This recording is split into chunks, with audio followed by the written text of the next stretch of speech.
21/2/2022 साली महाराष्ट्र सरकारने एक शासन निर्णय केलेला होता आणि त्या शासन निर्णयानुसार ऊस उत्पादक शेतकऱ्यांना दिली जाणारी जी एफआरपी आहे त्या एफआरपी पैकी केवळ जी बेसिक एफआरपी आहे 10.25 वर निघणारी तेवढीच एफआरपी द्यायची आणि त्यातून तोडणी वाहतूक वजा करता पहिला अॅडव्हान्स द्यायचा आणि उर्वरित रक्कम ही सीझन संपल्यानंतर त्या कारखान्याची रिकव्हरी किती लागते त्याचा हिशेब करून 2 टप्प्यामध्ये द्यायचा अशा प्रकारचा तो शासन निर्णय होता।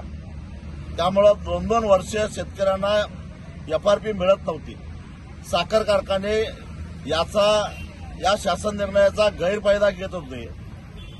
आजही या क्षणामध्ये महाराष्ट्रामध्ये जवळपास 7 ते 8 हजार कोटी रुपयाची एफआरपी थकीत आहे आणि म्हणून या शासन निर्णयाला मी स्वतः मुंबई उच्च न्यायालयामध्ये हरकत घेतलेली होती, त्याला आव्हान दिलेलं होतं।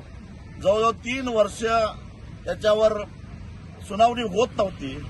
अखेर मला सुप्रीम कोर्टाकडे तक्रार करावी लागली आणि त्यानंतर गेल्या महिन्याभरामध्ये सातत्यानं अनेक सुनावण्या झाल्या आणि आज शेतकऱ्यांचा विजय झालेला आहे। 21/2/2022 हा शासन निर्णय मुंबई उच्च न्यायालयानं फेटाळलेला आहे आणि ऊस उत्पादक शेतकऱ्यांना पूर्वीप्रमाणे विना कपात एक रकमी 14 दिवसाच्या आत गेल्या वर्षीच्या रिकव्हरीच्या आधारानं एफआरपी द्यावी असा निर्णय हायकोर्टानं दिलेला आहे। हा किती मोठा दिलासा आहे?